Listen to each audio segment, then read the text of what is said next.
Thanks so much for watching this video, and if you're new to this channel, go ahead and subscribe. I'd really appreciate that, and I appreciate any feedback on any of my content because I want to make sure that I'm providing you the best value that I can. Recently, I went to West Virginia, ventured into Pittsburgh, Pennsylvania, and I got some photos, some great videos, and I was using just the SONY 24mm F1.4. Let's see if I can get that in focus here. Great lens, it's a prime lens. There's a lot of reviews out there on this. If you want to find the specs, look at those. I'm going to dive into what this can do.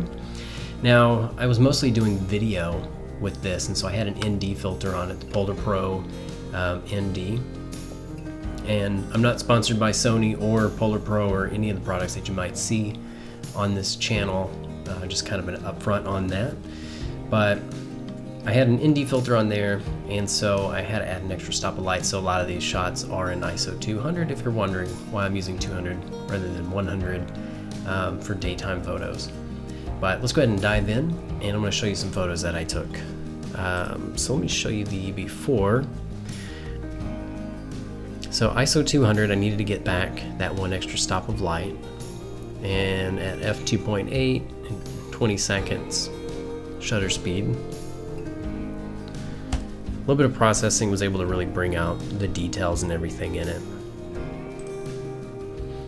So in this one, we're sitting at a stoplight, and I thought this was really cool how we're looking down the alleyway, and I can see all these buildings leading up to this kind of center point here. So again, ISO 200, I'm at f3.5, 1/20th of a second. So it's at a green light now, so we were at a red light for just a very short moment, and so I had to dial in these settings really quick. I used manual settings and locked in the focus, took the photo. When I came back in the Lightroom, I started doing some editing to it.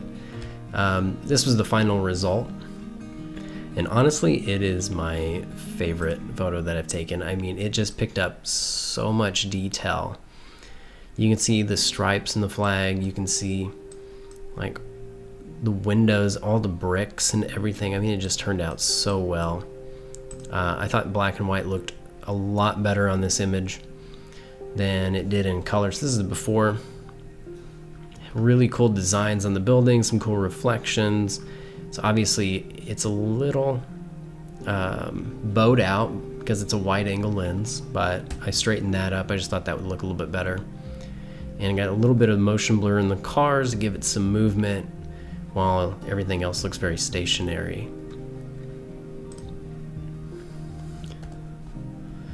So this was inside, I don't remember what building this was, but I just love the architecture, the design and stuff in here. So shooting at 800 ISO, 3.5, 1/20th of a second. I could have opened that up a little bit more, I think, but I wanted to capture as much detail as possible here. And I mean, it did so well. And so again, I thought this one with just the architecture would look really good in black and white, just to capture the shapes. Same thing here. This is the before.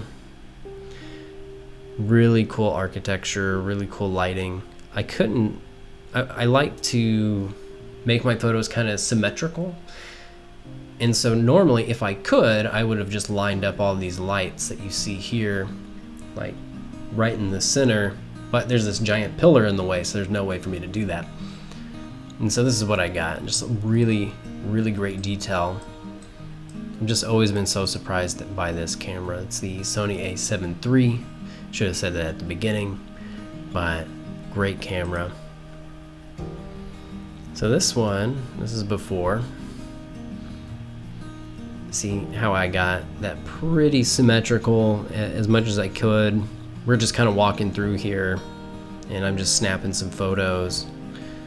I got rid of this little, try to get rid of this little thing here, this little fire alarm. I didn't do as good of a job, but that's okay. But really good detail. again, I just really loved what that got. And this was the lighting. I don't know, they had some blue lights going on. So this is the before. Again, the architecture is really cool, the lighting was really cool, so I just really wanted to accentuate that. Not my favorite photo, but it's all good. Okay, so this is before. There was some statues in this little corridor here. You couldn't get into it. You had to shoot through these bars, and so I straightened that up, made it black and white. And again, another favorite here. Just really cool detail. It's really interesting. I don't know, wish I had a little more background on what these were, but let's see the next photo. So this is the before and after, just a little bit of editing to bring out the colors, to correct the white balance. I used a gray card to correct the balance for some of it, but as I'm walking by, I didn't stop to do a color correction. That's what's great about shooting in RAW, is I can come in later, update the white balance. But this one I had to shoot at 1600 f6 1/15 of a second, but really great details. And that's all with just this one lens, you know. And it's hard sometimes to, see if I can get that in focus again here. It's hard to sometimes do photo shoots with just one lens, because you see a scenario and you're thinking, oh, well, you know, this other lens would do a much better job than this one would. And so it's kind of challenging, especially with it just being a wide angle lens. You have my 85mm lens with me, which I really love as well. And it would have been better for other situations, but I had to make do with what I was carrying around with me that day. And this picture was just outside. I just brought out some of the shadows. Nothing. This was just some random building there. This was pretty neat. So the sun was setting, and I wanted to capture, what am I using here? ISO 800, f6.3, 1/125th of a second shutter speed, and just wanted to just bring that out.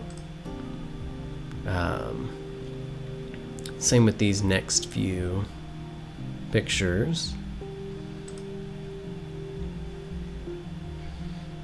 ISO 400, 7.1 aperture, 1/4 of a second. This is the before and after. Just a little bit of enhancing on that, but still really great detail in the water. The lights look good. Thought it turned out really well. I've been really surprised with this camera and with this lens in general. I'm still learning a lot about photography, and especially with nighttime photos and portraits and all that stuff. And I use this primarily for video, but when I'm out and about and I'm shooting video and I don't want to swap out the lens, or maybe I don't have the other lens with me, I got to use this for photography as well, which works really well. It's got its time and place, but I've really enjoyed it. It's a very sharp lens, of course, because it's a prime lens, and it's got really good functionalities to it. I personally like the aperture ring. As you can see, you can adjust your aperture just right here on the lens, and some people have complained about that they didn't really like that. I personally found that to be really convenient, and I wish my other lenses actually had that, because I could just easily start adjusting my exposure as I needed to, or my aperture, to fit the scenario a little bit quicker sometimes with that, especially when shooting video. Even with photos, I can quickly adjust for whatever scene I'm trying to do. If I want, you know, more blown out background, or want everything to be in focus, I can quickly just dial that ring in to wherever I want, and I'm good to go. But that's just a quick review over the Sony 24mm 1.4 G Master lens. Wanted to just show some examples of some footage that I took, a few photos, and if you got any questions about it, let me know. And again, if you just stumbled on this YouTube page, go ahead and subscribe. Really appreciate that. And until next time, have a great week.